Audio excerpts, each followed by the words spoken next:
welcome to the Saving with Steve show, where we talk about the ins and outs of money, pretty much everything you need to know.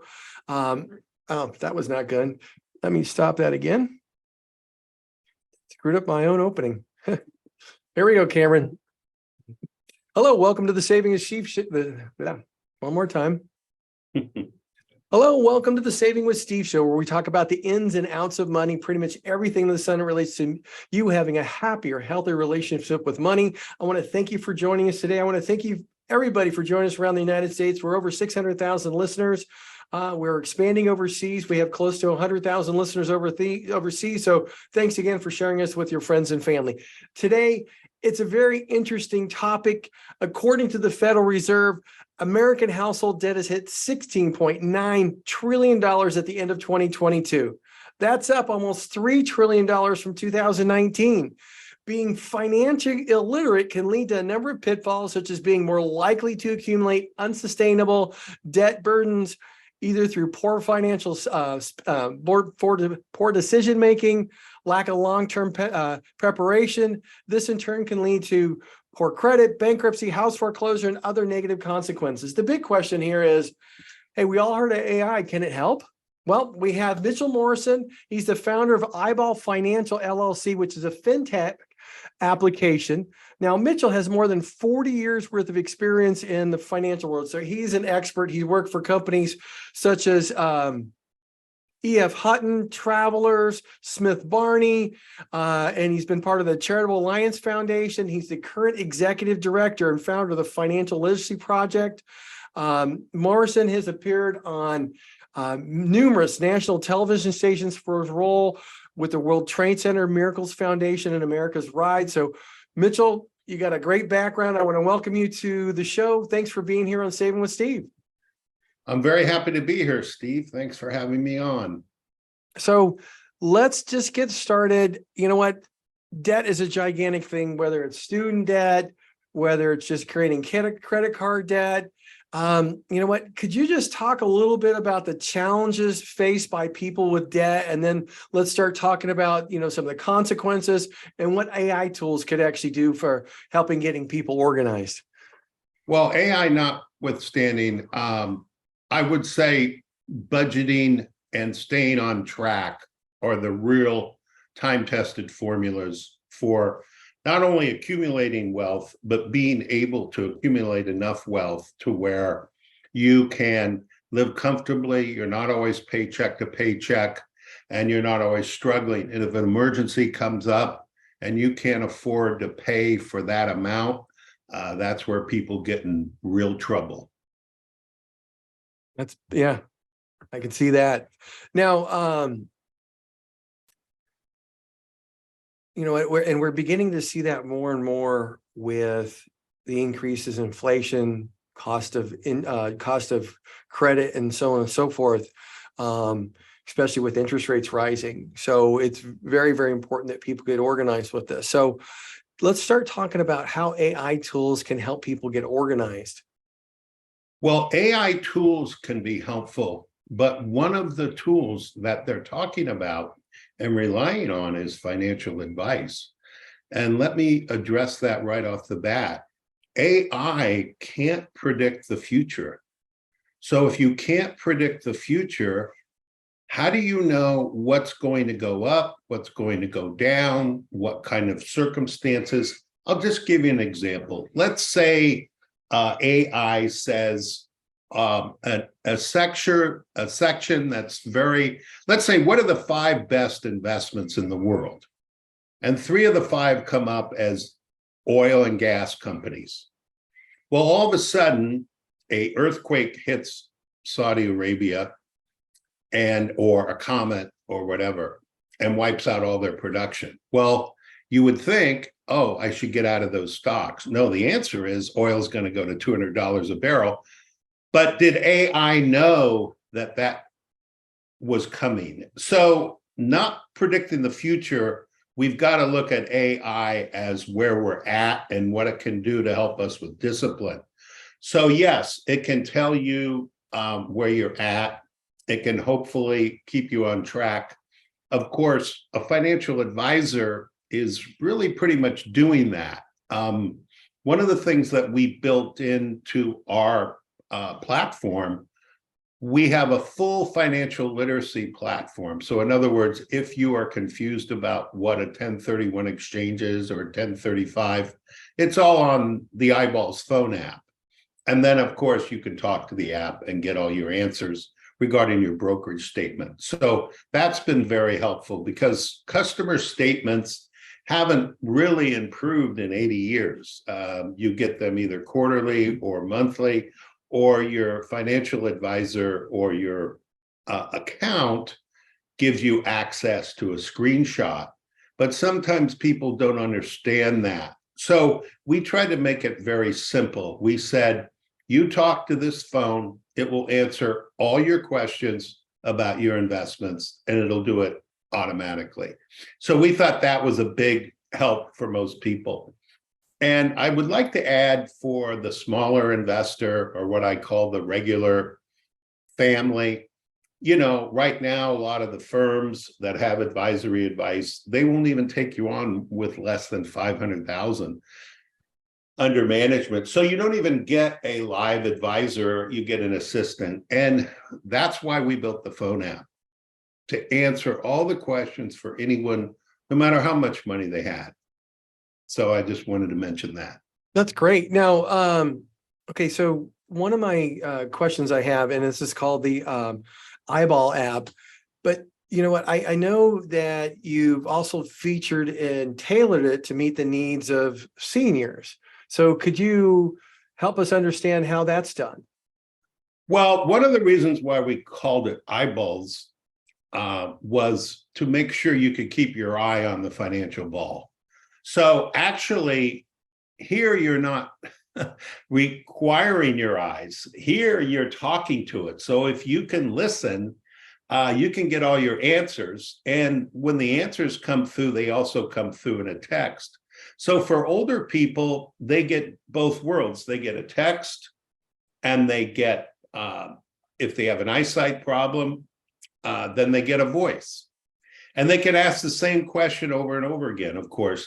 Now, you can stare at a statement, but what typically happens with a customer statement a lot of times is they still don't understand everything on those customer statements. They have been basically categorized or described as they're confusing, and people don't like them too much. That's always true. So when we're taking a look at that Eyeball app, what is, can you tailor investment strategies? Is there ability to streamline a portfolio, especially for people who don't necessarily know how to do that? So how can that help somebody? So Eyeballs very directly does not give financial advice. Eyeballs also says, if you're asking a buying or a selling question, should I get rid of this stock? Should I buy this stock? What should I do? It'll always default to Eyeballs does not give financial advice. Your financial advisor has just been sent this message. So all those questions we capture, and we call them RIQs because we patented it, remote inquiry questions. And so the RIQ goes right to the advisor, and the advisor knows what you're thinking without even having a live conversation. And again, they can follow up immediately by just pushing a button. A message will go back through to the app and say, when's a good time for us to talk about this? So in terms of financial advice, our app is not it. It just tells you exactly where you're at 24/7. And the transparency is very helpful for both sides, the advisor side and the client side. So what you're saying is somebody could be walking down the road and see a news report and decide, hey, that doesn't look good for my stocks. I should probably ask a question. And if the app's not going to answer it, it's going to forward it on to the advisor. Correct. And that happens a lot. And the advisor is pleased to take that question. In some instances where you fill out an investment questionnaire form at a brokerage firm, you might put down your category, which is conservative, income only, growth in income, speculative. Well, now all of a sudden someone's using the phone and asking about stocks, and their investment profile that they filled out says they're conservative. That advisor calls them up and says, hey, you can't buy stocks from me. Your category is conservative. Oh, well, I buy stocks from another person. So that way they say, oh, well, did you know you could buy them from me?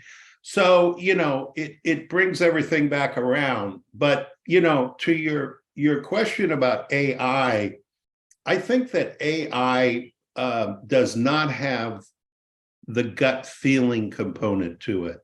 Mm-hmm. So if you're relying on it for financial advice, you're only going to be able to produce the data that's available to AI. And I don't know if that is enough to be accurate all the time. My personal opinion, I believe AI could make mistakes. I see. Okay. Hey, look, Mitch, hold on right there. We're going to take a quick break and be right back with some more Saving with Steve. Hey, welcome back to the Saving with Steve show, where we talk about the ins and outs of money. Hey, I want to thank you all for tuning in. Appreciate you sharing us with your friends and family. All the replays are available at www.savingwithsteve.us. If you're enjoying the stories of helpful information and insight on Saving with Steve, then I encourage you to go to our YouTube channel or Apple Play, iTunes. I encourage you to subscribe to that channel, but also check out a few of our affiliates at UK Health Radio, BBS Radio, Talk Radio in New York City, Las Vegas TV Network. All these networks are dedicated to empowering you to solve problems, uplift your spirit, and live a life of personal and financial freedom. Hey, if you'd like to go see the replays, you can go to savingwithsteve.us. Check out the Insiders Club, because you can get guest gifts, behind the scenes information, the whole shot. So with that, I want to welcome Mitchell Morrison back to our show. Mitchell, thanks again for being here with us today. Pleasure is all mine, Steve. Now, here's the big thing. We've been talking about how AI can help people keep on track when it comes to getting out of debt. Okay. We've been talking about how AI can help somebody become more educated, not really make financial decisions, because that's why you have a broker or a financial advisor for, but to help you when you have that question, you could put it in the app. And for seniors, you know what, if you're in one of those situations, you can talk into the app, it'll give you a response. And you know what, it'll also send you a text. Is that right, Mitch? Yes, absolutely. The app that we have is interactive between advisor and client or investor, and it's ongoing. It's 24/7, so you could use it at any time during the day or night, and you could ask it any question. The interesting thing about our dashboard that goes back to the advisor is there's no real filter on it. So you could say, should I go to a movie tonight? Or, who is Batman? Is Elvis still in the building? Whatever. And that would go to the advisor. So it's been kind of funny from time to time. There is a shutoff valve. You can disengage from what we call those RIQs and say, okay, I don't want to talk to my advisor anymore. I just want to get answers on the phone, or vice versa. If someone's being a little abusive and saying, like, using a cuss word that we don't really articulate through our AI, but we point that out. So never even thought of that stuff. So here, you know what? Here's the next question. How does one go out and get the app? But more importantly, how do they get it connected to their financial advisor or their broker? So on the website, there's a QR code. Could you tell us the name of that website? Yes. eyeballsfinancial.com. And the first thing you can do, if you're a little hesitant, is you can ask for a demo. I recommend everybody watch. There's 3 videos on there. They're very helpful. Then there's a tutorial, but it's very easy. You can go to the App Store and download, or the Google Play and download eyeballsfinancial.com. And if the QR code isn't up there, it was supposed to be up by the time we had this broadcast, but just send us a message, and the QR code is the fastest way to do it because it literally only takes seconds. And then, the other thing though is you got to check with your advisory firm to see if they are on board with us. So not all advisory firms are, and that would be the second step. But Eyeballs, and if you're an advisor and you want to know more about it, there's the advisor website, and that's eyeballsadvisors.com. Eyeballsadvisors.com. Eyeballsadvisors.com. Okay, perfect. Okay. Now, is there a cost to the app? The cost is determined by the broker dealer and not by us. It's averaging around $9 a month per household. But I can't quote an exact price because it could vary a little bit. But that's been the average of the usage of the Eyeballs app. Okay. So it's Eyeballsfinancial.com. Okay, perfect. I just want to make sure everybody heard it. Yeah. And hey, Mitchell, I want to thank you for being here and sharing this with us, because you know what? An app like that can help people who are in debt. It can help seniors better understand what's going on without having to have their glasses on, because it'll interact with them. But more importantly, it'll enable somebody to, when they have a thought and they're thinking about, their finances, and they want to talk to their advisor or have a question over their advisor, they can just, type it in there, speak it in there, and their advisor will get that question and be able to respond. It's better than thinking, hey, I got to remember what I was thinking about and talk to my financial advisor, and then you forget about it, and it's important. So I think it's wonderful. Thank you. Yeah, it cuts down on phone tag too, quite a bit. Nobody likes phone tag. Mitchell, I want to thank you for joining the show today. I wish you well. And you know what? We'd like to possibly have you in down the road if there's any updates to the Eyeball app. You got it. Yeah, we're always, improving it. So thank you. Thank you, Mitchell. Oh, welcome back to the Saving with Steve show, where we talk about the ins and outs of money. I would truly want to thank you for tuning in. I appreciate you letting your friends and family and associates know about the show. All the replays are available on savingwithsteve.us.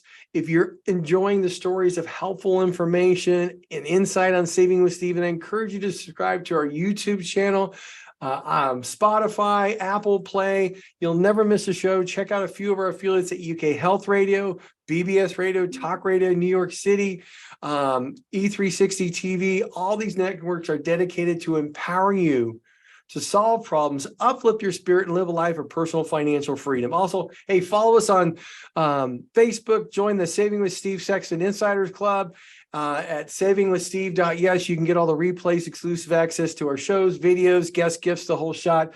I do want to thank Mitchell Morrison for being on the show, but now I want to talk about a topic that has become very, very, very significant in this day and age, where we've been seeing over the last 3 years, inflation plus a flat market has created some issues for a lot of people that are retired. There are a number of people have been reaching out to our show, and they're in their 61, 62, or 62, 63, 64. They've started Social Security. And now they found out, because inflation's up almost 20%, the cost of living's up almost 20% in the last 3 years. Credit card, debt payments, debt bills are up. So all those things are going up on them. They're going, hey, I'm going to have to go back to work. And they're trying to figure out, how does it affect me if I'm taking Social Security? Well, let's talk about that. First of all, if you're past the full retirement age, which is either 66 in a number of months or 67, depending on when you're born, you don't have anything to worry about. Okay. Keep your Social Security, keep making as much money as you like, go to town. Okay.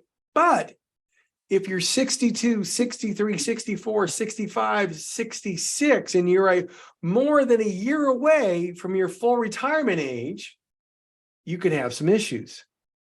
So if you're more than a full year away of your full retirement age, and you make more than $21,240 on a side job, self-employed job, side gig, W-4, for every $2 you go over that Social Security threshold of $21,240, you're going to lose $1 in Social Security. Next, if you're within 1 year of taking your Social Security, so 360 days, okay, and you make more than $56,250, for every $3 you make over, you're going to lose $1 in Social Security. Okay, that's $1 in Social Security for every $3 you're over. So think about that. If you're getting $20,000 a year in Social Security and you make $20,000 over that threshold, you're giving half of your Social Security back to the government. Okay, so it's very important you understand that impact. Now, there's a caveat. If you started taking Social Security and it's only been 12 months or less, you have the ability to withdraw your Social Security, your request for benefits for the Social Security. Okay. And if you do that, you'll have to pay back whatever you've received so far, but then you can start earning again. You can keep earning and it won't impact your Social Security. In fact, your Social Security will go up because you're putting more money into Social Security and all that kind of good stuff. Okay.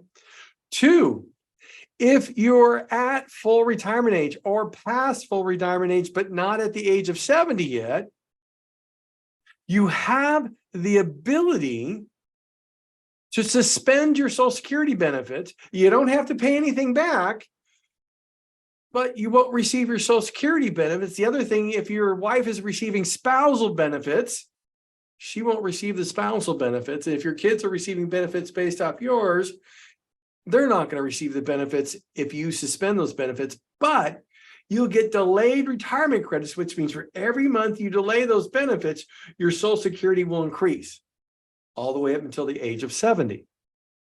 So it's really very important that you understand what's going on there. Now, one of the biggest failures in retirement is not knowing or taking on too much risk in retirement, especially from portfolios that are designed to create interest or income. You know what? Your total return should be comprised of interest and dividends, as well as growth options, okay, to grow your portfolio, because you want to maintain your lifestyle with the ones that are designed to create income for you, but you also want to be able to get a measure of growth, because you got to remember that growth is going to go, it could be a loss or it could be a gain. So if you're maintaining your income, so for example, we just spoke with somebody and she needs an extra, let's say, for example, she needs an extra $10,000 a year. Okay. And she has $400,000 worth of income and she's worried about the market because most people are expecting it to go down in the next 6 months. Okay. Because the rising interest rates and all those bubbles that are going on economically. So what we've done is we've created a guaranteed income on a portion of our assets to support that income. And it's principally protected, has significant downside protection. So if something happens, they're going to be okay. But on the other side, we just got it set up for growth.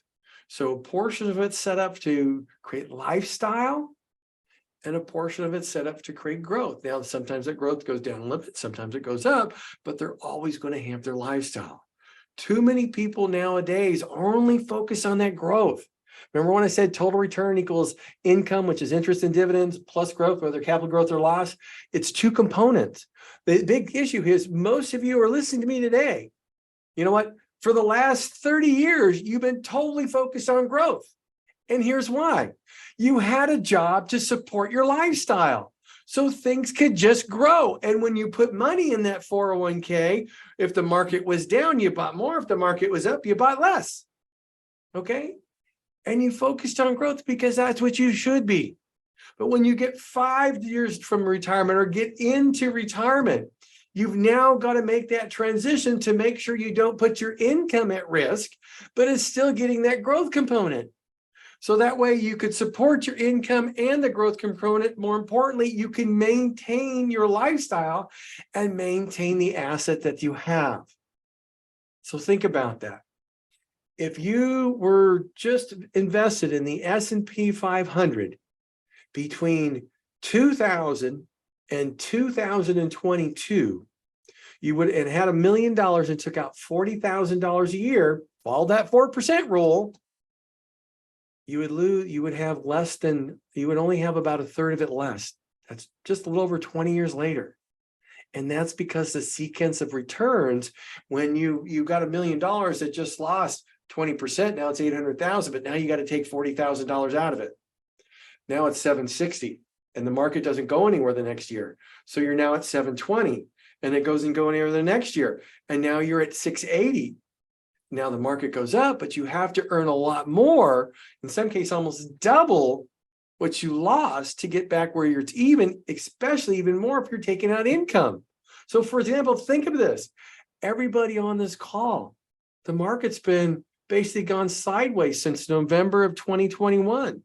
So if you've withdrawn money for any time in the last 2.5 years, your value is likely to be the same, but been reduced by the amount you had to withdraw, whether it be a required minimum distribution or just regular withdrawal to support your lifestyle.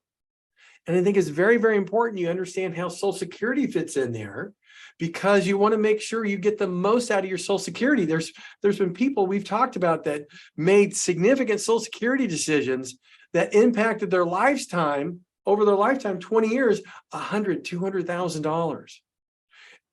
You know what?